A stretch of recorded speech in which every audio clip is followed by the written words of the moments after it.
ওই ফেরেশতা ডানার উপরে ভর করে জমিনে আসলেন, মানুষের সূরত ধরে হযরত ইদ্রিস পয়গম্বরের কাছে এসে সালাম দিলেন, আসসালামু আলাইকা ইয়া নবী আল্লাহ ইদ্রিস। ও পয়গম্বর ইদ্রিস, আপনি আমার সালাম নেন। ইদ্রিস পয়গম্বরের সালাম দিয়া এরপরে জিজ্ঞাসা করতেছেন, আপনি কেমন আছেন? আল্লাহ তাআলার প্রশংসা করে কয়, আল্লাহ তাআলার প্রশংসা করলেন, আপনার যেমন প্রশংসা শুনেছি, আপনার চেহারা দেখা, আপনার বডি দেখা, আপনার কথা শুনে না সত্যি আমার মনটা জড়িয়ে গেছে। সুবহানাল্লাহ। ইদ্রিস নবীর এবার ডাক দিয়া বলে, আপনারা দেখে আমার খুব ভালো লাগছে, কিন্তু আমার মন চায় আমার সিনাটা একটু আপনারা সিনার সাথে লাগাই, কারণ এই সিনার ভিতরে কিতাবের এলেম আছে, এই সিনার মধ্যে কিতাবের এলেম আছে। আল্লাহ তো আমাদেরকে এলেম দেয় নাই। সুবহানাকা লা ইলমা লানা। ফেরেশতারা কি বলছে, আল্লাহ তুমি তো আমাকে এলেম দাও নাই, বনি আদমরে এলেম দিছো। বনি আদমরে কি দিছো? এই এলেমের কারণেই তো বনি আদমরে আল্লাহ শ্রেষ্ঠত্ব দিয়েছে। ওয়াতিলকাল আমসালু নাদরিবুহা লিন্নাস ওয়া মা ইয়াকিলুহা ইল্লাল আলিমুন। আল্লাহ তাআলা বলেন, এই সমস্ত দৃষ্টান্ত আলেম ছাড়া কেউ বুঝবে না। এই এলেম আল্লাহ তাআলা বনি আদমরে দান করছে, আল্লাহ তাআলা ফেরেশতাদেরকে দেয় নাই। ঠিক না বেঠিক? যারা কন ওয়া আল্লামাল আদামা আসমাউল্লাহ, আল্লাহ আদম নবীকে সবকিছুর এলেম শিক্ষা দিয়ে দিয়েছে। তো এই এলেমের গুণেই তো আদম নবী শ্রেষ্ঠত্ব পাইছে। ঠিক কিনা? জোরে কন। এ আমার বাবা, ওই ফেরেশতা ডাক দিয়া বললেন, ও পয়গম্বর ইদ্রিস, আপনার সিনার মধ্যে এলেম আছে, কিতাবের এলেম, আমার সিনায় এলেম নাই। আপনার সিনার সাথে আমার সিনাটার একটু লাগাইতে চাই। খালি বেন্নাবাড়ি মাদ্রাসায় এসে দান করলেই হবে না, ওয়াজ শুনলেই হবে না, মাঝে মাঝে মাদ্রাসায় এসে খবর নিয়েন মুহতামিম সাহেব মাদ্রাসা কেমন চলতেছে। এতিম বাচ্চাদের সাথে একটু মুআনাকা কইরেন, বুকের সাথে বুকটা মিলায় দেখেন যাদের সিনার মধ্যে আল্লাহ কোরআন রাখছে। আপনার সিনায় কোরআন নাই, ওদের সিনায় কোরআন আছে। এই কোরআনের নূরওয়ালা সিনার সাথে যদি সিনাটা লাগায়া দেন, আপনার অন্ধকার সিনাটাকে আলোকিত বানায়া দিবেন যিনি, তিনি কে? কোরআনের নূর আল্লাহ তাআলা আপনার সিনার ভিতরে আল্লাহ তাআলা পার্সেল করে দিয়ে দিবেন। এটা হলো মহব্বতের একটা কানেকশন। এ আমার বাবা, ইদ্রিস পয়গম্বর তো নরম দিলের মানুষ, কয় ঠিক আছে। তার সাথে মুআনাকা করলেন, অত্যন্ত প্রশংসা করলেন, যেমন শুনছি তার থেকে আপনি আরো ভালো মানুষ। এবার ইদ্রিস পয়গম্বর কয়, ও ভাই, মান আনতা ইয়া ফুলান, আপনার আশা পুরা করলেন, কিন্তু আপনি কে? আপনার পরিচয় তো আমারে দিলেন না। তখন ওই ফেরেশতা ডাক দিয়া বললেন, আমি চতুর্থ আসমানের একজন ফেরেশতা। কয় তাই নাকি? আপনি আসমানের ফেরেশতা? কয় হ্যাঁ। কয় তাই না? আপনার তো ডানা আছে, আপনি তো সব কিছু দেখতে পারেন। এবার আমার একটা আশা আপনি পুরা করতে পারবেন কিনা? কয় বলেন কি আশা? আমার এক নম্বর আশা হলো, জনম জনম শুনলাম পূর্ব আকাশে সূর্য উঠে পশ্চিম আকাশে ডুবে, কিন্তু কোথা থেকে উঠে জীবনে দেখলাম না, কোথায় গিয়া ডুবে তাও জানতে পারলাম না। আপনি কি পারবেন নি সূর্য উদয়ের জায়গাটা আর অস্তমিত হওয়ার জায়গাটা আমার একটু দেখাবেন? যেরকম সুবহানাল্লাহ, পারবেন আমার একটু দেখাইতে? এটা আমার এক নম্বরের আশা। আর দুই নম্বরের আশা হলো, আপনি তো চতুর্থ আসমানে থাকেন, আজরাইল আলাইহিস সালামের মন্ত্রণালয়ের পাশে। আপনি গিয়ে একটু আজরাইল আলাইহিস সালামকে জিজ্ঞাসা করবেন, আমার মরণ কবে হবে, আমার আর হায়াত কতদিন আছে, একটু বাড়ানো যায় কিনা। এই বিষয়টা আপনি আজরাইলের কাছ থেকে জেনে একটু আমারে জানায়া দিবেন। ওই ফেরেশতা ডাক দিয়া বলে, ও পয়গম্বর ইদ্রিস, আমি প্রথমটা পুরা করব ইনশাআল্লাহ, কিন্তু দ্বিতীয়টা চেষ্টা করব, পারবো কিনা তা আমি জানি না। সুবহানাল্লাহ। কোন সবাই? প্রথমটা পুরা করব, দ্বিতীয়টা চেষ্টা করব, পারবো কিনা জানি না। ডানার মধ্যে বসায়া পূর্ব আকাশে নিয়ে গেলেন যেখান থেকে সূর্য উদয় হয়, দেখায়া পশ্চিম আকাশে নিয়ে গেলেন যেখানে সূর্য অস্তমিত যায়। জমিনে আইনা ডাক দেখা, ও পয়গম্বর, আমি আসমানে গিয়া খবর নিয়ে আইসা যদি আপনাকে বলি, এটা আপনার কাছে যতটা বিশ্বাস পয়দা করবে তার থেকে বেশি বিশ্বাস পয়দা করবে যদি আমার সাথে আপনি চলেন। আপনি নিজে যাবেন, নিজের কানে শুনবেন আজরাইল কি জবাব দেয়। আমার ডানার ভিতরে লুকায় রাখবো, দুনিয়ার কেউ দেখবে না। আপনার লুকায় রাখবো, আজরাইলের উত্তরটা আপনি নিজের কানে শুনবেন। সুবহানাল্লাহ কোন সবাই। ইদ্রিস পয়গম্বর ডানার মধ্যে বসাইয়া ওই চতুর্থ আসমানের ফেরেশতা একটা উড়াল মাইরা আজরাইল আলাইহিস সালামের মন্ত্রণালয়ের পাশে দাঁড়াইয়া আজরাইল আলাইহিস সালামকে ডাক দিয়া কয়, মাতা ইয়ামুতু ইদ্রিস, ও ভাই আজরাইল আমার একটু বলেন হযরতে ইদ্রিস পয়গম্বরের মরণটা কবে হবে, একটু আপনি আমারে জানায়া দেন। এই দিক দিয়ে আজরাইল কয়, আলহামদুলিল্লাহ ইয়া রাব্বি লাকাল হামদু কামা ইয়ামবাগি লিজালালি ওয়াজহিকা ওয়া আযীমি সুলতানিকা। আল্লাহর প্রশংসা করতেছে। কই ভাই আমি আপনারে জিগাইলাম কি আর আপনি উত্তর দেন কি? আমি জিজ্ঞাসা করলাম ইদ্রিস নবী কবে মারা যাবে আর আপনি আল্লাহর প্রশংসা আরম্ভ করছেন, ঘটনাটা কি বুঝলাম না। আজরাইল আলাইহিস সালাম ডাক দিয়া বললেন, ও ফেরেশতা তুমি জানো না কিছুক্ষণ আগে আমার আল্লাহ আমার অর্ডার করেছে আজরাইল চতুর্থ আসমানে আমার পয়গম্বর হযরতে ইদ্রিসের জানটারে এখন এই কবজ কর। আমি গড়ি দেখে তাকায় দেখি আর মাত্র বাকি আছে কয়েক মিনিট, কিন্তু ইদ্রিস তো আসমানে না, ইদ্রিস তো জমিনে। কে তারা এখানে আনবে, কেমনে আনবো, কেমনে তারা জানটা কবজ করবো? আমি বড় পেরেশান ছিলাম, বেচাইন ছিলাম কিভাবে তিনি এখানে আসবে। কিন্তু যখন দেখি টাইম মাত্র 2 সেকেন্ড বাকি, তুমি হাজির হয়ে গেছো, তুমি আমার সালাম দেওয়ার আগে, প্রশ্ন করার আগে আগে আমি ইদ্রিসের জান কবজ করেছি, তারপরে আমি তোমার সামনে কথা বলতে এসেছি। চিৎকার মেরে কন্যা আল্লাহু আকবার। কয় তাই নাকি? কয় হ্যাঁ। ডানাটা উঠাইয়া হযরতে ওই ফেরেশতা তাকায় দেখ আসলে ইদ্রিস পয়গম্বরের মরণ হয়ে যায়। এ আমার বাবা, তোমার কখন মরণ হবে, কোথায় মরণ হবে এটা তোমার জানা নাই, এটা একমাত্র যিনি জানেন তিনি কে? আল্লাহ। তোমার দাদাও স্বপ্ন পুরা করে কবরে যাইতে পারে নাই, তোমার পরদাদাও স্বপ্ন পুরা করে কবরে যাইতে পারে নাই, তোমার চেয়ারম্যান মহোদয় স্বপ্ন পুরা করে কবরে যাইতে পারে নাই, এমপি সাহেব পারে নাই, মন্ত্রী সাহেব পারে নাই, দুনিয়ার কোন শাসক গোষ্ঠী পারে নাই। এ যুবক ভাই, হাতে পায়ে ধরে বলা যায় তোমার আশা পুরা হবে না। ওই কবরে যাবি, দুনিয়া আশা পুরা করার জায়গা না, ওই আখিরাতটা হলো, জান্নাতটা হলো আশা পুরা করার জায়গা। এই জন্য দুনিয়ায় যা খুশি তা করা যাবে না। রব চাহি জিন্দিগি গড়, আল্লাহ তাআলা তোকে আখিরাতে মন চাহি জিন্দিগি দিবে। কথা ঠিক না ব্যাঠিক জোরে কর। ওরে 2 গজেরই মাটির গুহা, 2 গজেরই মাটির গুহা, ছোট্ট তোমার ঘর, থাকবে না কেউ বন্ধু সে থা আপন কিংবা পর। বলেন তো আপনার কবরে আপন পর কেউ থাকবে না, আপনার ঈমান আর আমল আর নেক আমল ছাড়া আপনার কবরে কিচ্ছু যাবে না। কথা ঠিক কিনা? বিসমিল্লাহির রহমানির রহিম। واذكر في الكتاب إدريس إنه كان صديقا نبيا ورفعناه مكانا عليا آمنت بالله صدق الله مولانا العظيم وقال سيدنا رسول الله صلى الله عليه وسلم إن لله أهلين من الناس قالوا من هم يا رسول الله قال هم أهل القرآن أهل الله وخاصته وصدق رسوله النبي الكريم ونحن على ذلك لمن الشاهدين والشاكرين والحمد لله رب العالمين। ভাই, আপনাদের খেদমতে কোরআনুল কারীমের সূরা মারিয়ামের 56 এবং 57 নম্বর আয়াতে কারিমা থেকে তেলাওয়াত করেছি। আল্লাহ তাআলা এই আয়াতের শুরুতে আমার নবীকে আলোচনা করতে বলেছেন। ওয়াজকুর মানে আলোচনা করেন।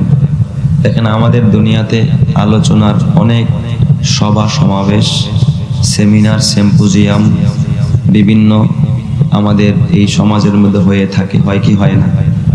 তবে কোথাও আলোচনা হয়, কোথাও সমালোচনা হয়। আমাদের দেশের এই ধর্মীয় অনুষ্ঠানগুলো ছাড়া ম্যাক্সিমাম যতগুলো সভা সমাবেশ, সেমিনার, সিম্পোজিয়াম বলেন, অধিকাংশ জায়গায় সেখানে গীবত শেখায়াত, সেখানে দেখবেন কারো আলোচনা না করে কি করা হয়? সমালোচনা করা হয়। এক নেতা আরেক নেতার সমালোচনা করে, এক দল আরেক দলের সমালোচনা করে, এক পার্টি আরেক পার্টির নিন্দা গায়। কথা ঠিক বললাম না ঠিক বললাম? ওগুলো হলো গীবত শেখায়াতের একটা মজলিস। কিন্তু এটা হলো আলোচনার মজলিস, যেখানে কোরআনের আলোচনা হয়, হাদিসের আলোচনা হয়। তো এই আলোচনার মজলিস বা আলোচনা করার জন্য যিনি নির্দেশ দিয়েছেন তিনি কে? আল্লাহ। আর নেতাদের সমালোচনা করবেই তো, কারণ তাদের ভিতরে সমালোচনা করার মতো ওই ধরনের বদ আখলাক আছে বলেই তো তারা সমালোচনা করে, ঠিক কিনা? আছে না? কিন্তু এই মজলিসে যাদের আলোচনা হয় আল্লাহ এবং তার রাসূলের, বলেন তো আমার নবীজির জীবনে কোনো রকমের কোনো খারাপের দিক আছে? কথা বলেন, আছে? সমালোচনা করার মতো কোনো সাইট আছে? নাই। কোরআন হাদিসের সমালোচনা করার মতো কোনো সাইট আছে? নাই। তাহলে নবীদের আলোচনা, আল্লাহ তাআলা কোরআনে 25 জন নবীর আলোচনা করেছেন। অনেক জায়গায় আল্লাহ তাআলা আমার নবীকে ডাইরেক্ট নির্দেশ দিয়েছেন, যেমন বলেছেন ওয়াজকুর ফিল কিতাবি ইব্রাহিম ইন্নাহু কানা সিদ্দীকান নাবিয়্যা। হে নবী, আপনি এই কিতাবে ইব্রাহিম আলাইহিস সালামের আলোচনা করেন, তিনি ছিলেন একজন সত্যবাদী নবী। সুবহানাল্লাহ। তো সত্যবাদীদের আলোচনা করলে তাদের জীবনী থেকে আমরা কি করতে পারবো? পাথেয় গ্রহণ করতে পারবো, তাই না? নেতার থেকে কিছু নেওয়া যায়? বলেন তো, সত্যি কথা বলেন। পৃথিবীতে আপনার এমন একজন নেতা দেখাইতে পারবেন যার জীবনে কোনোদিন মিথ্যা কথা বলে নাই? কথা কয় না? বিশ্ব নেতা হোক সে, তার জীবনে কোনো মিথ্যা নাই, একজন নেতা দেখাইতে পারবেন? জীবনে এমন কোন নেতা দেখাইতে পারবেন যার জীবনে কখনো সে কোনোদিন হারাম খায় নাই? একজন দেখান, পারবেন? জীবনে এমন একজন নেতা দেখান যার জীবনে কখনো নামাজ তরক হয় নাই? একজন দেখাইতে পারবেন? কথা বলেন, রাগ করেন না, পারবেন? একজনও পারবেন। জীবনে এমন একজন মানুষ দেখান, যে মানুষের নেতা দেখান যে অন্যের হক নষ্ট করে নাই, আত্মসাৎ করে নাই, মানুষকে কষ্ট দেয় নাই। অথচ আমরা বুক ফুলিয়ে তারপরে বলি আমি অমুক নেতার আদর্শের সৈনিক, আমি অমুক দলের আদর্শের সৈনিক। আরে মুসলমান তো কোনো নেতার আদর্শের সৈনিক হতে পারে না। মুসলমান কেবলমাত্র শুধুমাত্র যদি আদর্শের সৈনিক হয় নবী মুহাম্মদুর রাসূলুল্লাহর আদর্শের সৈনিক, ঠিক না? ঠিক না? কোনো নেতা আর নেত্রী আর কোনো দলের আদর্শের সৈনিক কোনোদিন কোনো মানুষ হতে পারে না। এই দাবি যারা করে তারা মানুষ নামের অমানুষ। কথা ঠিক কিনা? আল্লাহ নিজেই তো কি বলছে, লাকাদ কানা লাকুম ফি রাসূলিল্লাহি উসওয়াতুন হাসানাহ, নিশ্চয় তোমাদের জন্য, তোমাদের মানে কাদের? আমাদের। ফি রাসূলিল্লাহ, আল্লাহর রাসূলের মধ্যেই রয়েছে উসওয়াতুন হাসানাহ, উত্তম আদর্শ। তো আল্লাহ বলল তোমাদের, তোমরা হইলা নবীর আদর্শের সৈনিক। এটা কোরআনের কথা। আমরা কার আদর্শের সৈনিক? নবীর আদর্শের সৈনিক। আমরা কোনো নেতার আদর্শের সৈনিক না, কোনো নেত্রীর আদর্শের সৈনিক না। আমরা একমাত্র কেবলমাত্র যার আদর্শের সৈনিক তিনি আমাদের নবী, প্রিয় নবী মুহাম্মদুর রাসূলুল্লাহ সাল্লাল্লাহু আলাইহি ওয়াসাল্লাম। কোনো সন্দেহ আছে? কোনো সন্দেহ? যার আদর্শ মানলে চোখ বন্ধ করে সোজা জান্নাতি। একজন নেতা দেখান যার আদর্শ মানলে আপনি জান্নাতে যাবেন। একজন নেতা দেখান, আমি হাতে চুরি দিয়ে এখান থেকে নেমে আসবো। একটা নেতা দেখান যার আদর্শ মানলে আপনি জান্নাতে যাবেন। পারবেন দেখাইতে? এই জন্য আল্লাহ তাআলা বলে, নবী এই কোরআনের মধ্যে ওই সমস্ত মানুষের জীবনী আলোচনা করেন যাদেরকে মানুষ মডেল মানতে পারে। মডেল ইব্রাহিমের আলোচনা করতে, ওয়াজকুর ফিল কিতাবি ইব্রাহিম ইন্নাহু কানা সিদ্দীকান নাবিয়্যা। ইব্রাহিমের আলোচনা কেন করবেন? তিনি ছিলেন চিরসত্যবাদী, তার জীবনে কোনো মিথ্যা নেই। আল্লাহ তাআলা কোরআন অন্যত্র বলে ওয়াজকুরু ফিল কিতাবি মারইয়াম। গোটা বিশ্বের নারীদেরকে আল্লাহ তাআলা উপদেশ দিতে চায়, ও দুনিয়ার নারীরা তোমরাও যদি মডেল বানাইতে চাও, ঈসা নবীর মা মারিয়ামকে মডেল বানাও। চিত্র জগতের ওই সমস্ত নায়িকার গায়িকা, ওই সমস্ত পশ্চিমা মেয়েদেরকে মডেল বানাইও না, জীবনটা ধ্বংস হয়ে যাবে। যদি জীবনটাকে সুন্দর করতে চাও, ঈসা নবীর মা হযরতে মারিয়ামকে মডেল বানাও। জোরে কোন সুবহানাল্লাহ। তোমরা যদি কাউকে ফলো করতে চাও, কারো ফলোয়ার হতে চাও, তোমরা মা আয়েশা সিদ্দিকা রাদিয়াল্লাহু তাআলা আনহাকে তোমরা মডেল বানাও, মা খাদিজাকে মডেল বানাও, মা আসিয়াকে মডেল বানাও। এ যুবক ভাই বলেন তো, এই সমস্ত নারীদেরকে যদি কোনো নারী মডেল বানায়, তাদের জন্য জান্নাতের রাস্তা দেখাবেন যিনি, তিনি কে? যাদের জীবনে কোনো মিথ্যা নাই, কোনো অন্যায় অপরাধ নাই, পবিত্র জীবন। সুবহানাল্লাহ বলেন সবাই। এই জন্য আল্লাহ কোরআনে কাদের আলোচনা করতে বলছে? নবীদের আলোচনা। কারণ নবীদের আলোচনা করলে লাভ না লস? এখান থেকে আপনি কি আদর্শ গ্রহণ করবেন? এখন প্রতিনিয়ত আমাদের ঘরগুলোর মধ্যে আলোচনা হয় ওই সমস্ত হলিউড আর বলিউড চিত্র জগতের নায়ক নায়িকা, এদের আলোচনা হয়। এই জন্য আমাদের সন্তানরা তাদের কাছ থেকে মডেল শেখে, তারা কিভাবে পোশাক পরে, ওই পোশাকে তারা নিজেদের দেহকে আবৃত করতে চায়, তারা কিভাবে ডিজাইন গ্রহণ করে, সেই ডিজাইন আমাদের যুবকেরা, তরুণ তরুণীরা গ্রহণ করে। তারা কিভাবে চুল কাটে, আমাদের যুবকেরা সেইভাবে চুল কাটে। খেলোয়াড়কে ফলো করে, একজন গায়ককে ফলো করে, এমনকি কপাল পোড়া হিরো আলমের মতো একটা নিকৃষ্ট মানুষকেও ফলো করে। ঠিক না বা ঠিক ধরে কা আছে না নাই? কারণ কি? কারণ ওদের কাছে হিরো আলমের ক্যারিয়ার সম্পর্কে ওরা এ টু জেড সব জানে। সারাক্ষণ মোবাইলে থাকে ওরা, সারাক্ষণ ওরা টেলিভিশনে থাকে, ওরা হিরো আলমের জিন্দেগি ওদের মুখস্থ। ওরা খেলোয়াড়দের জীবনী মুখস্থ, কিন্তু নবীদের জীবনী জানে না, নবীদের জিন্দেগি জানে না, আজওয়াজে মুতাহহারাতদের জিন্দেগি জানে না। নারীরা যদি জানতো, তাদেরকে যদি ফলো করতো, ঘরগুলো জান্নাতি ঘর হইতো। সুবহানাল্লাহ। আল্লাহ বলেন ওয়াজকুর ফিল কিতাবি ইদরিস। এটার কারণ এদিক থেকে দাও বাতাসটা, তাহলে এটা আওয়াজ হবে না। ফ্যানটা পেছে এই মাইক আওয়াজ হয় ফ্যানের কারণে। আল্লাহ বলেন ওয়াজকুর ফিল কিতাবি ইদরিস।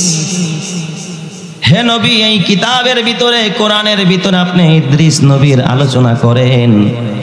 ইদ্রিস নবীর আলোচনা আপনার উম্মতদেরকে আপনি শোনান।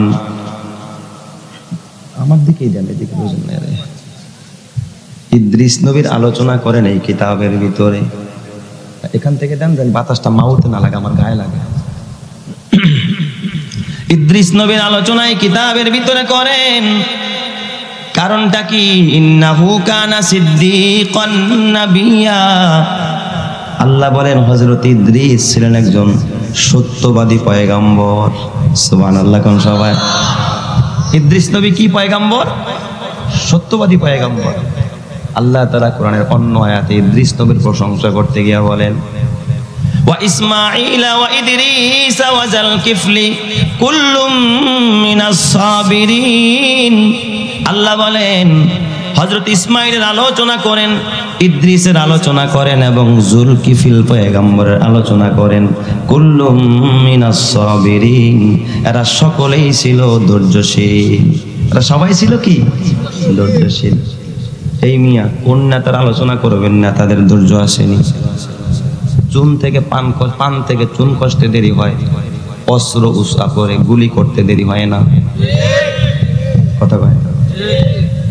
অথচ আমার নবী দান দান শহীদ করে দেয়, উম্মতের জন্য বদদোয়া পর্যন্ত করে না। কাদের আলোচনা করেন? কাদের আলোচনাকে ডিনাই করেন? আল্লাহ তাআলা বললেন কুল্লুম মিনাস সাবিরিন। এরা সবাই ছিল ধৈর্যশীল মানুষ, ধৈর্যশীল পয়গম্বর। এই ধৈর্যশীল হওয়ার কারণে আল্লাহ বলেন তাদেরকে আমি কি পুরস্কার দিছি। আল্লাহ তাআলা বলেন ওয়া আদখালনাহুম ফি রাহমাতিনা। এই সব পয়গম্বরদেরকে আমি আল্লাহ আমার রহমতি চাদর দিয়া বেষ্টন করে রাখছি। আর একটু জোরে কোন না সুবহানাল্লাহ। ওয়া আদখালনাহুম ফি রাহমাতিনা, আমার রহমতের মধ্যে ঢুকায়া রাখছি সবাই। এরপর আল্লাহ পাক সার্টিফিকেট দেয়, ওয়া কুল্লুম মিনাস সালিহিন, এরা শুধু ধৈর্যশীল তা না, রহমতের চাদর দিয়া বেষ্টন করে রেখেছি তা না, আল্লাহ বলে এরা সবাই ছিল সৎকর্মশীল মানুষ। সুবহানাল্লাহ। তাহলে এরা যে ভালো কাজ করত এই কথার সাক্ষীদাতা যিনি, তিনি কে? আস্তে কোন যদি আমার আল্লাহ শুনে, তিনি কে? আল্লাহ। আল্লাহ নিজে সাক্ষী দিচ্ছে। এই জন্য ইদ্রিস নবীর আলোচনা করেন। কোরআনের 25 জন পয়গম্বরের ভিতরে একজন পয়গম্বরের নাম হযরত ইদ্রিস আলাইহিস সালাম। তিনি নবী এবং রসুলের সিরিয়ালে 3 নাম্বার। কয় নাম্বার? প্রথম নবীর নাম কি? হযরত আদম আলাইহিস সালাম। দ্বিতীয় নম্বরের পয়গম্বরের নাম হযরত শীষ পয়গম্বর, শীষ আলাইহিস সালাম। তো ইদ্রিস তিনি নবীও ছিলেন, রসুলও ছিলেন, কারণ তাকে আল্লাহ তাআলা স্পেশাল ভাবে 30টি আসমানি সহিফা দান করছে। সুবহানাল্লাহ। একজন মানুষ কিতাব পাইছে কয়টা?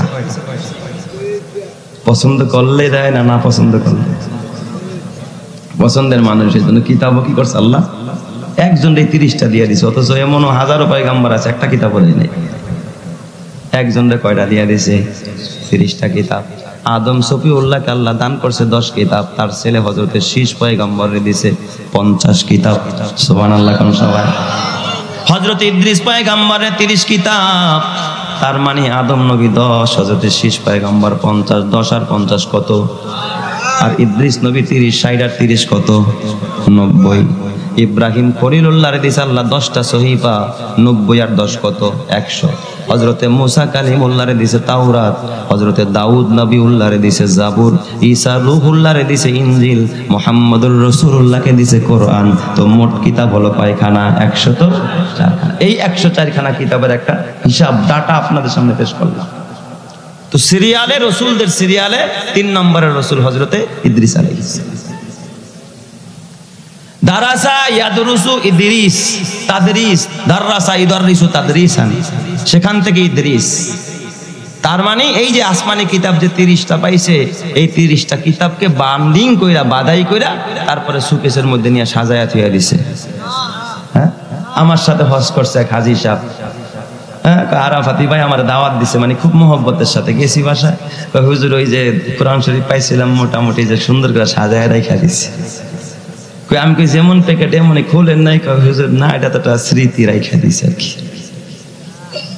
কোরআন শরীফ আল্লাহ স্মৃতির জন্য দিছে না পড়ার জন্য দিছে? আরো জোরে বলেন, স্মৃতির জন্য না পড়ার জন্য? তো ইদ্রিস নবী কিতাব পাইয়া তো মোটামুটি এরকম স্মৃতি স্বরূপ সাজায় রাখছে। কি করছে? পড়ছে, নিজেও পড়ছে, উম্মতদেরকেও শিক্ষা দিছে, দরস দিছে। দরস, এই দর্শন থেকেই তো ইদ্রিস মুদাররিস নবী ছিলেন। সুবহানাল্লাহ জোরে কোন সবাই? আর ইদ্রিস নবী মহল্লায় গিয়া গিয়া মানুষকে দিন শিখাইছেন, ধৈরা ধৈরা ডাকতেন, এক জায়গায় বসাইতেন, এরপরে দরস দিতেন। সুবহানাল্লাহ বলেন সবাই। তার 3টা, ইদ্রিস পয়গম্বরের 3টা পেশা ছিল, 3টা কাজ করতেন। তার মধ্যে অন্যতম ছিল তিনি দরস দিতেন, কিন্তু পারিশ্রমিক নিতেন না। সুবহানাল্লাহ। ইদ্রিস পয়গম্বর উম্মতদেরকে দিন শিখাইয়া, কোরআন শিখাইয়া, কোরআন তো নয় আসমানি, এই 30 খানা সহিফার শিক্ষা দিয়া উম্মতদেরকে হেদায়েতের কথা বলতেন, তাওহীদের দাওয়াত দিতেন, রিসালাতের দাওয়াত দিতেন। উম্মতরা যখন তারে কিছু দিতে চাইতো বলতো, বাবা আমারে তোমরা দিও না, কারণ তোমরা দিলে কম দিবা। তোমরা দিলে কি দিবা? কম দিবা। আমি তোমাদেরটা নিব না, আমি এমন সত্তারটা নিব যেই সত্তা কম দেয় না, যেই সত্তা সবচাইতে বেশি দেয়। বলেন তো ওই বেশি দেনেওয়ালা সত্তা যিনি, তিনি কে? আর দুনিয়ার মানুষ দিল তো সামান্য। যদি এই মাহফিলের কর্তৃপক্ষরা আপনাকে হয়তো 1 প্লেট খানাই খাওয়াইবো, নাহলে 500 টাকা হাত দিয়েই দিব, এর বেশি কি আর দিতে পারবো? কিন্তু আমার রব যেখানে বসছেন কি পরিমাণ দিবে। আল্লাহর নবী বলে, মাজলিসু ফিকহিন খায়রুম মিন ইবাদাতি 60 সানা। দিন শিখার উদ্দেশ্যে যদি কেউ এখানে বসে থাকেন, সামান্য সময় বসলে 60 বছর নফল ইবাদতের সওয়াব আল্লাহ আমলনামায় দিয়ে দিবেন। আমার আল্লাহ কত দিবে? এ যুবক ভাই, ও বুড়া বাবা, ইদ্রিস পয়গম্বর কয় আমি তোমাদেরটা চাই না। আল্লাহ তাআলা ইদ্রিস পয়গম্বরের আর একটা গুণ দিয়েছিলেন, সেটা হলো বুনন শিল্প। সেলাই করতে পারতেন, যারা দর্জিরা করে, দর্জিরা এখন তো মেশিন দিয়া সেলাই, আগে হাতে সেলাই। ইদ্রিস পয়গম্বর নিজে কাপড় সেলাই করতে পারতেন, জামা সেলাই করতে পারতেন, নিজেরটাও সেলাইতেন, উম্মতেরটাও সেলাই দিতেন, কিন্তু বিনিময়ে কোনোদিন কারো কাছ থেকে হাদিয়া নিতেন না। সুবহানাল্লাহ। একই উত্তর ছিল তার, আল্লাহর কাছ থেকে নিতে। আল্লাহর পয়গম্বর ইদ্রিস আলাইহিস সালাম, তার আরেকটা গুণ, এই পয়গম্বর আউয়ালু মান কাতাবা বিল কলম, যিনি সর্বপ্রথম কলম দিয়া উম্মতকে লেখা শিখাইছেন। গাছের ডাল কেটে কালি লাগায়া তারপরে লেখা শিখাইছেন। সুবহানাল্লাহ বলেন সবাই। এই পয়গম্বর ইদ্রিস আলাইহিস সালাম, যিনি জমিনের ভিতরে দরজ দেন, জমিনের ভিতরে যিনি দরজ দেন, একজন মুদাররিস পয়গম্বর। তার প্রশংসা জমিনেও যেমন ছড়িয়ে গেছে, আসমানের মধ্যেও ছড়িয়ে গেছে, গোটা বিশ্ববাসীর কানে কানে তার প্রশংসা ছড়িয়ে দিয়েছেন যিনি, তিনি কে? আল্লাহ যার প্রশংসা করে তার প্রশংসা সব জায়গায় আছে না নাই? ইদ্রিস পয়গম্বরের আলোচনা সব জায়গায়, সব ফেরেশতাদের কানে কানে ইদ্রিস পয়গম্বরের আলোচনা। এমন একজন জলিল কদর পয়গম্বর ইদ্রিস। এই পয়গম্বর এত প্রশংসিত মানুষ, এত প্রশংসিত মানুষ, যেই পয়গম্বরের প্রশংসা সব জায়গায় ছড়িয়ে পড়েছে। সবাই ইদ্রিস পয়গম্বরের প্রশংসা করে। হাদিস শরীফের মধ্যে আসছে, আমার আল্লাহ যখন কোনো বান্দাকে ভালোবাসে, তখন আল্লাহ জিবরাইলকে ডাক দেয়, আয়া জিবরাইল, এই বান্দাটাকে আমি আল্লাহ ভালোবাসি, তুমি জিবরাইলও ভালোবাসো, আর তুমি ঘোষণা দাও আসমানের সব ফেরেশতারা যেন এই বান্দাটাকে ভালোবাসে। সুবহানাল্লাহ। ফেরেশতারা ভালোবাসা আরম্ভ করে দেয়।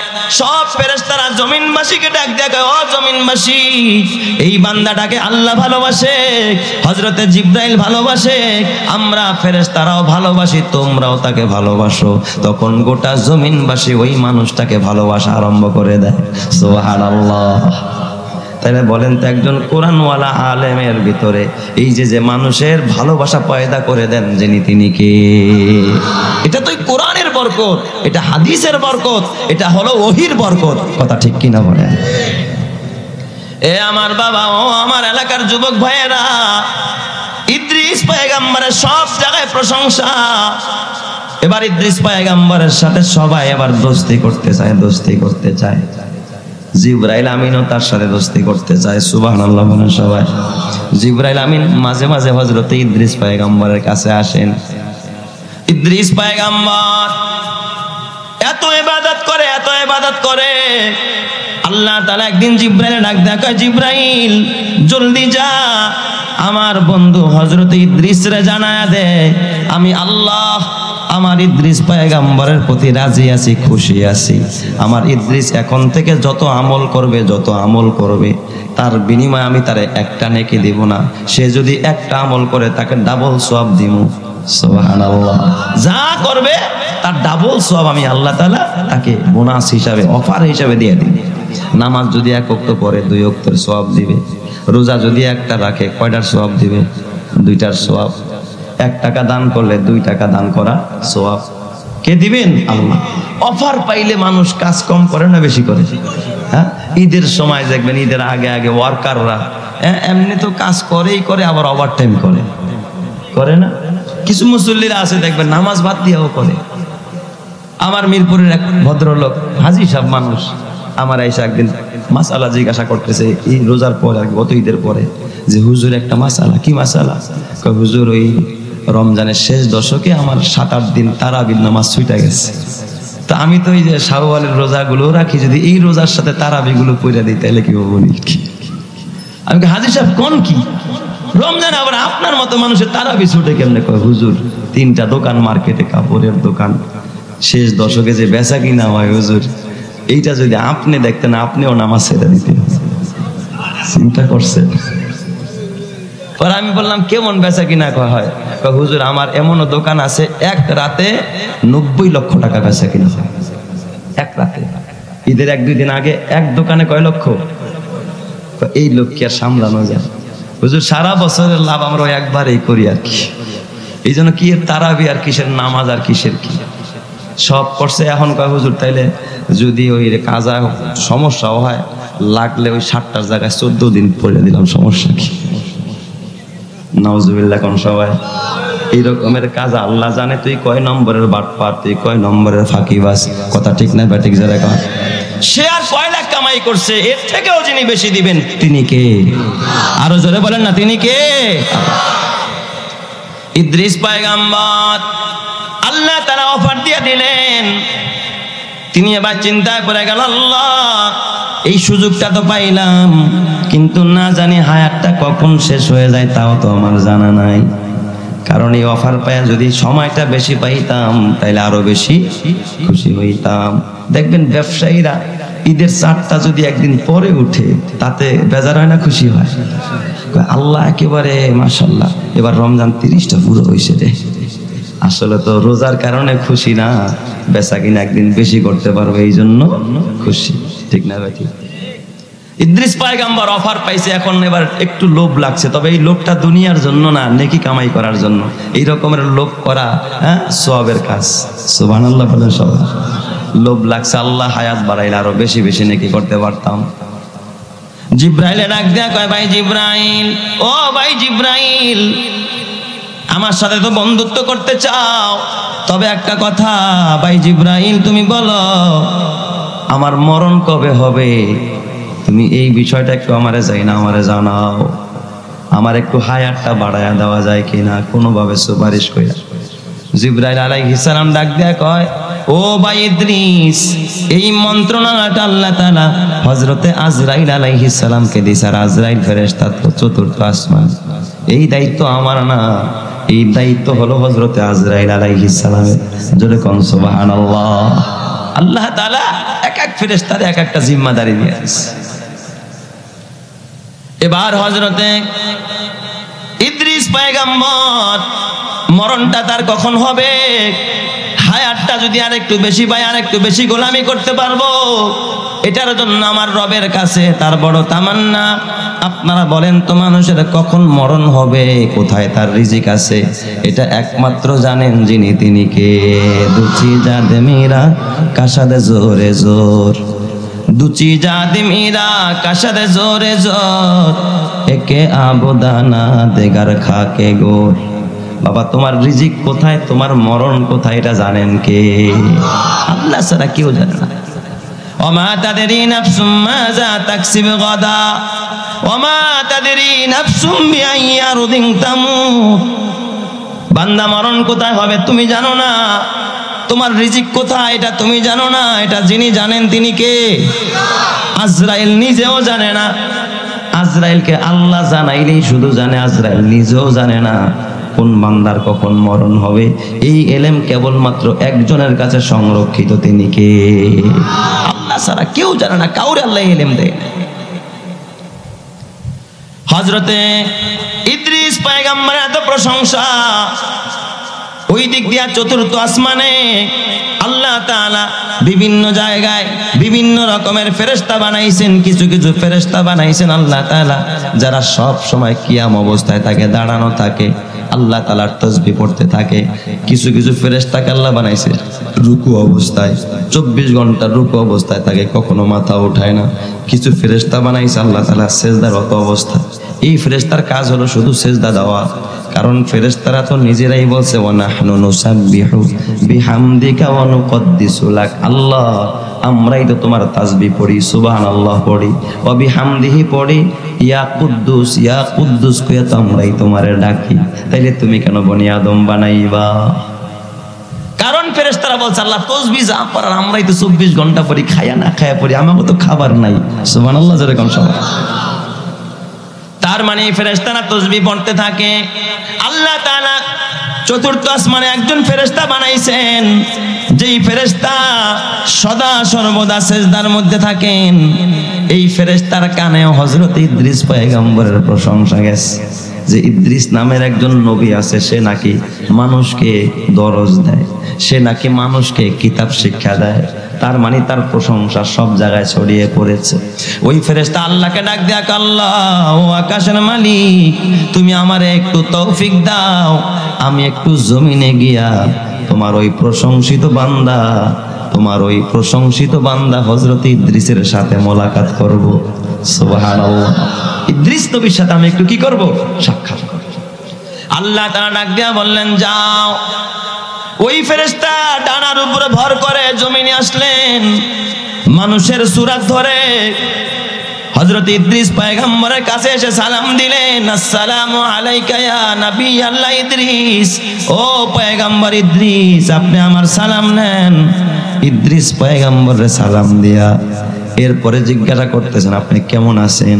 আল্লাহ তাআলার প্রশংসা করে কয়, আল্লাহ তাআলার প্রশংসা করলেন, আপনার যেমন প্রশংসা শুনেছি, আপনার চেহারা দেখা, আপনার বডি দেখা, আপনার কথা শুনে সত্যি আমার মনটা জড়িয়ে গেছে। সুবহানাল্লাহ। ইদ্রিস নবীর এবার ডাক দিয়া বলে, আপনারা দেখে আমার খুব ভালো লাগছে, কিন্তু আমার মন চায় আমার সিনাটা একটু আপনারা সিনার সাথে লাগাই, কারণ এই সিনার ভিতরে কিতাবের এলেম আছে। এই সিনার মধ্যে কিতাবের এলেম আছে। আল্লাহ তো আমাদেরকে এলেম দেয় নাই। সুবহানাকা লা ইলমা লানা। ফেরেশতারা কি বলছে? আল্লাহ তুমি তো আমাকে এলেম দাও নাই, বনি আদমরে এলেম দিছো। বনি আদমরে কি দিছো?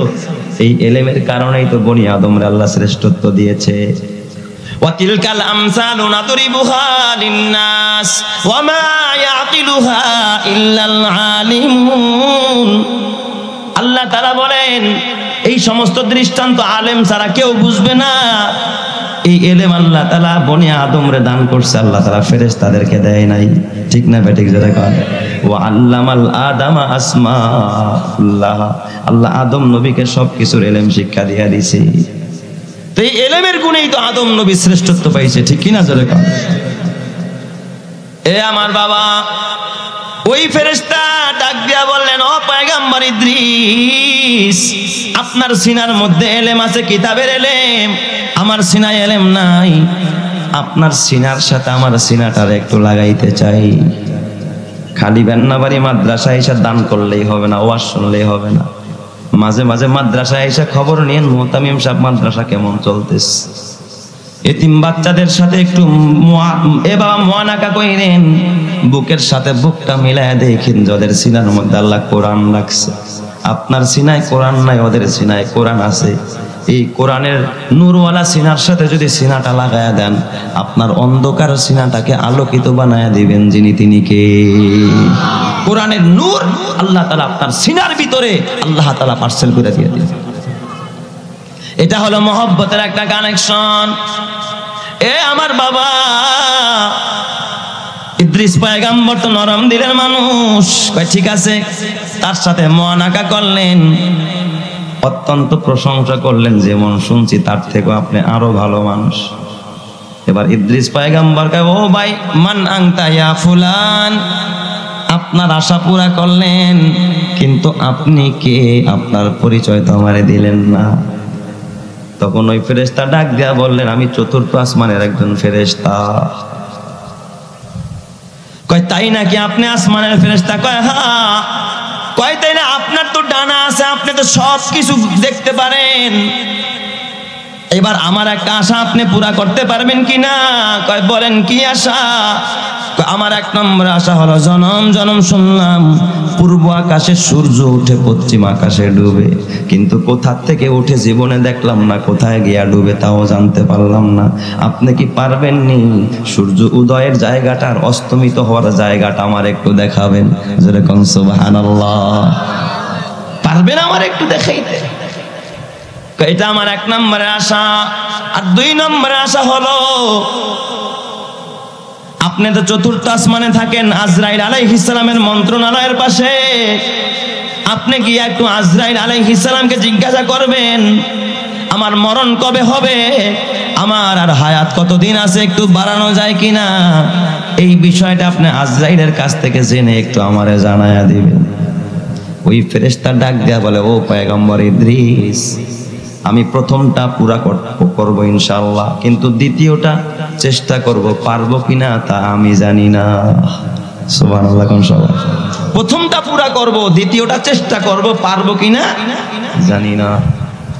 ডানার মধ্যে বসায়া পূর্ব আকাশে নিয়ে গেলেন যেখান থেকে সূর্যোদয় হয়, দেখায়া পশ্চিম আকাশে নিয়ে গেলেন যেখানে সূর্য অস্তমিত যায়।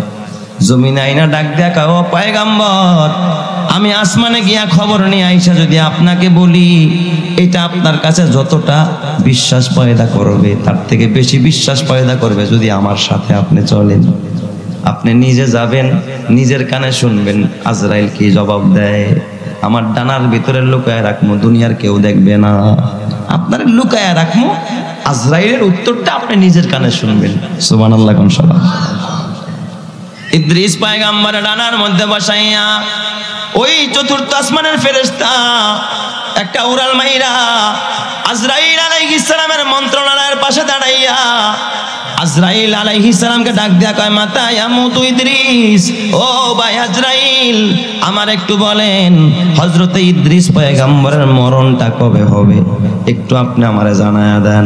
এই দিক দিয়ে আজরাইল কয়, আলহামদুলিল্লাহ ইয়া রাব্বি লাকাল হামদু কামা ইয়ামবাগি লিজালালি ওয়াজহিকা ওয়া আযীমি সুলতানিকা।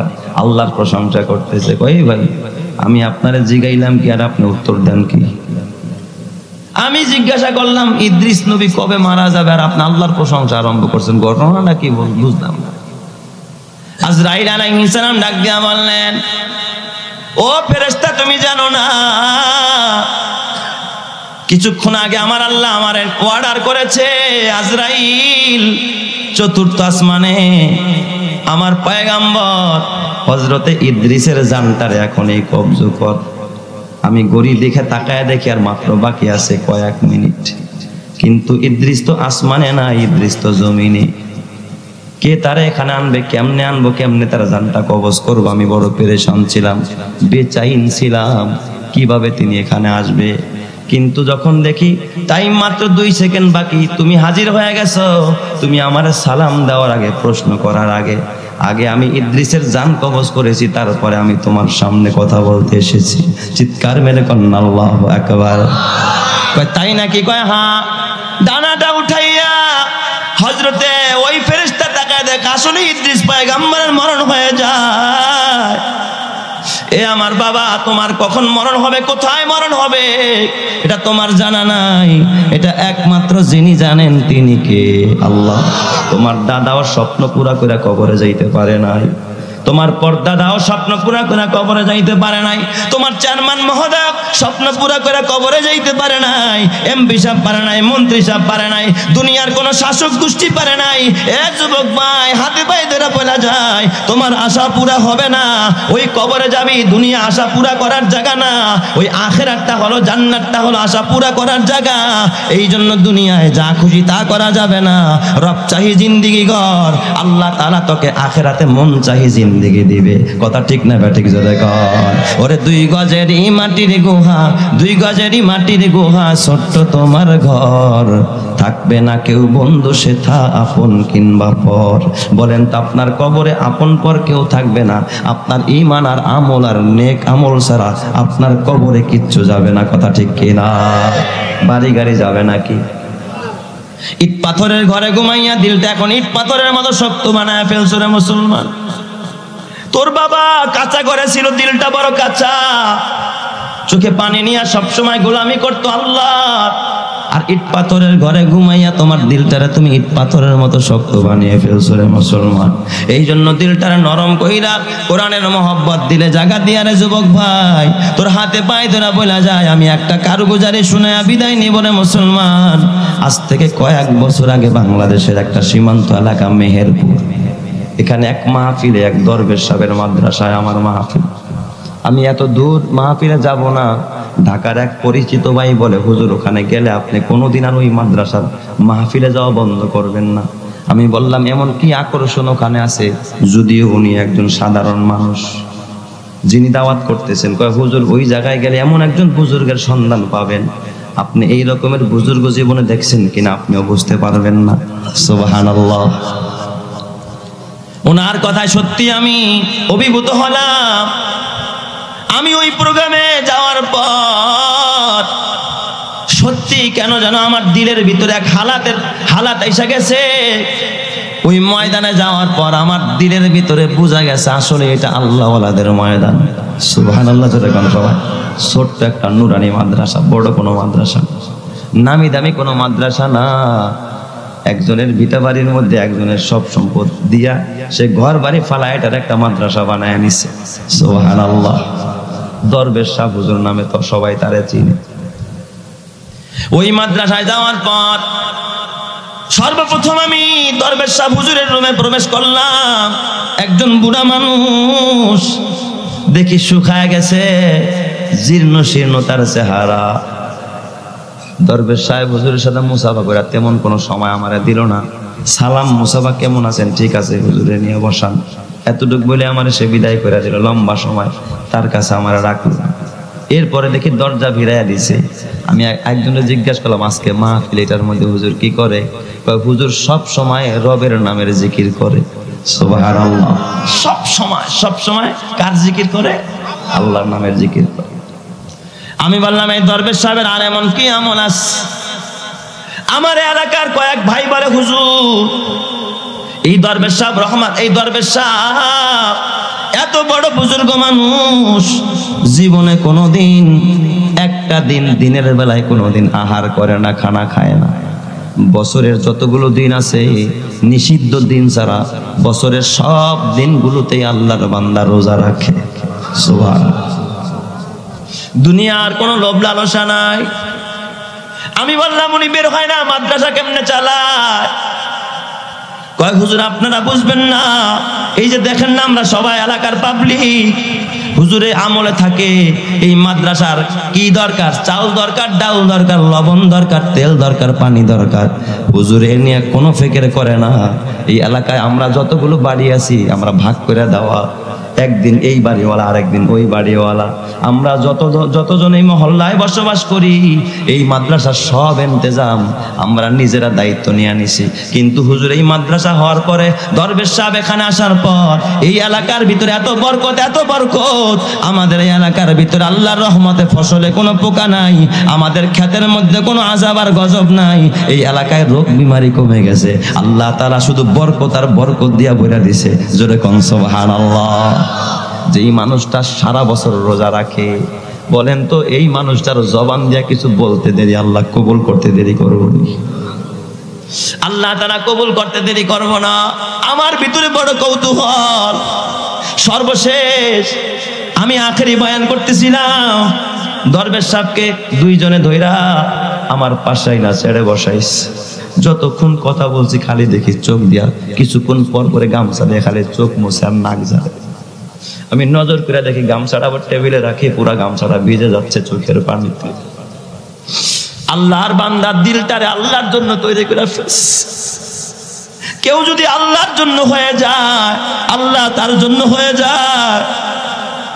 বড় আজব হালাত। আমি ওযু বানাবো, আমারে বলে হুজুর টিউবওয়েল আছে, পুকুর আছে, কোথায় আপনি ওযু করবেন? আরেকজনে আমার ডাক দেখা, হুজুর খবরদার ওই পুকুরে একটু ওযু করেন, দরবেশ সাহেব হুজুর ওখানে ওযু করেন। সত্যি আমি ওখানে ওযু করতে গেলাম, দেখি এত মাছ। আমি বললাম মাছ চাষ করছেন? কয় না। দরবেশ সাহেব সব সময় পানির অপচয় করে না, এই জন্য এখানে ওযু বানায়। এই পুকুরের মধ্যে প্রথম কয়েকটা মাছ ছিল। এই মাদ্রাসার যত মাছ লাগে সব এই পুকুর থেকে আসে, একটা মাছ ছাড়তে হয় না। আল্লাহ সব এই পুকুরের মধ্যে বরকত দান করে দেয়। সুবহানাল্লাহ। এ আমার বাবাটা কোরআনের বরকত, এটা আল্লাহ ওয়ালাদের বরকত, এটা নবী ওয়ালাদের বরকত, নবীর এ বাবা মহব্বত করেন ওয়ালাদের বরকত। যারা যাদের জীবনকে নবীর আদর্শের এ বাবা সৈনিক বানিয়েছে, তাদেরকে আল্লাহ তাআলা নবীর নকশে কদমে কবুল করে নিয়েছে। তাদেরকে আল্লাহ তাআলা দুনিয়াতেও শান্তির জীবন দিয়েছে, মৃত্যুর পরে আল্লাহ তাআলা জান্নাতের মেহমান বানায়া দিবে। সুবহানাল্লাহ। এ আমার বাবা, আমি বললাম ওনার ছেলে মেয়ে কয়জন? কয় 3 জন ছেলে 2 জন মেয়ে। 3টা ছেলে কোরআনের হাফেজ, এই ছেলেগুলো আলহামদুলিল্লাহ ছোট ছোট কয়েকটা বাচ্চা, সবচেয়ে ছোট বাচ্চা যেটা, এটার বয়স হয়তো 8 কি 9 বছর বয়স। এ বাবা, ওইটাও কোরআনের হাফেজ হয়ে গেছে। আল্লাহ তাআলা মেয়েদেরকেও কোরআনের হাফেজা বানায়া দিছে। আল্লাহ তাআলা পুরো পরিবারের সবাইকে আল্লাহ তাআলা দ্বীনের সহি বুঝ দিয়া আল্লাহওয়ালা হিসাবে কবুল করছে। জোরে জোরে কোন সুবহানাল্লাহ। এইটা বাবা এমনি এমনি হয় না, এটা আল্লাহর মারেফাত পাইতে হয়, এটা হলো আল্লাহর মারেফাত পাইতে হয়। এই জন্য ফিকহের কিতাবে লেখে রাসূল ইলমি মারিফাতুল্লাহ, এই সব ইলমের মূল হলো আল্লাহর মারেফাত, আল্লাহর পরিচয়। আর আল্লাহর পরিচয় পাওয়া যায় এই সমস্ত আল্লাহওয়ালাদের কাছে গেলে, মাদ্রাসায় গেলে। কথা ঠিক না বেঠিক জোরে কোন। এ আমার বাবা, তোমার বাসায় রাত্র 2টায় তোমার ছেলে মোবাইল চালায়, রাত্র 3টায় তোমার ছেলে ভিডিও কলে কথা কয়, গুনাহ করে, অন্যায় করে। কসম দিয়া বলি এই ভেন্নাবাড়ি মাদ্রাসায় রাত্র 2টায় আইসা চেক করবা, রাত্র 3টায় আসবা, রাত্র 4টায় আসবা। হেফজখানার বাচ্চাগুলো ওরাই ঠান্ডা পানি দিয়া ওযু বানায় তারপরে নামাজ পড়া কোরআন শরীফ নিয়ে বসা যায়। এই এলাকার ভিতরে যদি আল্লাহ গজব দিতে চায়, আল্লাহ তাআলা বলে ফেরেশতারা গজব দিস না। ওই যে রাত্রি বেলায় কোরআনের ছাত্রগুলো, কোরআনের পাখিগুলো উঠে ওইটা কোরআন তেলাওয়াত করতেছে, এদের বরকত আল্লাহ তাআলা এলাকার মধ্যে রহমত নাজিল করতেছে। কথা ঠিক না বেঠিক জোরে কর। এই জন্য আমার বাবা, এটা হলো রহমতের একটা বাবা পাওয়ার হাউস, রহমতের একটা টাওয়ার। এখন নেটওয়ার্কের জন্য সব জায়গায় টাওয়ার আছে, বিভিন্ন কোম্পানির টাওয়ার। এই মাদ্রাসাগুলো হলো বাবা রহমতের একটা টাওয়ার। এই রহমতের একটা টাওয়ার হলো গৌহারডাঙ্গা মাদ্রাসা, এই রহমতের একটা টাওয়ার হলো বাবা এই মাদ্রাসা। এই রহমতের একটা টাওয়ার হলো হাটহাজারী মাদ্রাসা, এই রহমতের একটা টাওয়ার হলো নানুপুর মাদ্রাসা, এই রহমতের একটা টাওয়ার হলো উজানি মাদ্রাসা, এই রহমতের একটা টাওয়ার হলো মেখল মাদ্রাসা, এই রহমতের একটা টাওয়ার হলো ফরিদাবাদ মাদ্রাসা, জামিয়া রহমানিয়া মাদ্রাসা। এ আমার বাবা, যতগুলো মাদ্রাসা আছে সব রহমতের টাওয়ার। কথা ঠিক না বেঠিক জোরে কর। এখান থেকে রহমত বিতরণ হয়। এই টাওয়ারের সাথে যাদের সম্পর্ক বেশি হবে তারা বেশি বেশি রহমতের ভাগীদার হবে। কথা ঠিক না বেঠিক জোরে কর। এই জন্য আমার বাবা, আপনাদের হাতে পায়ে ধরে বলি, আল্লাহর নবী ডাক দিয়া কয়, এক হাদিসে এসেছে, ইন্না লিল্লাহি আহলিনা মিনান নাস, এই জমিনের মধ্যে আল্লাহর কিছু পরিবার আছে, আল্লাহর কিছু মেহমান আছে। ক্বালু মান হুম ইয়া রাসূলুল্লাহ, সাহাবায়ে কেরাম বলেন, নবীজি ওই মেহমান কারা, ওই পরিবার কারা? আল্লাহর নবী বললেন, হুম আহলুল কুরআন আহলুল্লাহি ওয়া খাসাতুহু, যারা কোরআন পড়ে আর পড়ায় তারা আল্লাহর পরিবার, এরা আল্লাহর মেহমান, আল্লাহর বিশেষ ব্যক্তি এরা। জোরে কোন সুবহানাল্লাহ। এই জন্য আল্লাহর মেহমানদের একটু কদর করা দরকার। এ আমার বাজান, আল্লাহর নবী অন্য হাদিসে বলে, আনা ওয়া কাফিলুল ইয়াতীমি কাহাতাইনি ফিল জান্নাহ, এই জমিনে যারা এতিমকে লালন পালন করে, এতিমের খোঁজ খবর নেয়, এই 2 আঙ্গুল যেমন পাশাপাশি, ওই ব্যক্তিটা আমি মুহাম্মদের সাথে একই সাথে পাশাপাশি একই জান্নাতে থাকবে। সুবহানাল্লাহ। এই জন্য আমার বাবা, এই এতিমখানায় খেদমত করার জন্য, এতিমদের সাথে সম্পর্ক রাখার জন্য, এতিমদের খেদমত করে জান্নাতে যাওয়ার জন্য কারা কারা রাজি? একটু ডাইন হাতটা দেখায়। নারায়ে তাকবীর, নারায়ে তাকবীর। হাত টান করেন, টান করেন, মোটগুলো খুলেন, আঙ্গুলগুলো খুলেন, সবাই আঙ্গুলগুলো একটু খুলেন। এই ফেরেশতারা ছবি তুলতেছে, এই হাত দেখা দেখা জান্নাতি করবো। জোরে কান আমিন। সবাই পড়েন তো বিসমিল্লাহির রহমানির রহিম। মাশাআল্লাহ। হাতটা একটু বিসমিল্লাহ করে পকেটে দেন, পকেটে দেন। এই এতিমদের খেদমতের জন্য 5,000, 2,000, 3,000, 1,000 টাকা, 500 টাকাও যদি কারো পকেটে থাকে, না থাকলে অন্তত 100 টাকাও যদি থাকে, একটু বিসমিল্লাহ বলে বাইর করেন ইনশাআল্লাহ। একটু বের করেন এতিমখানার জন্য।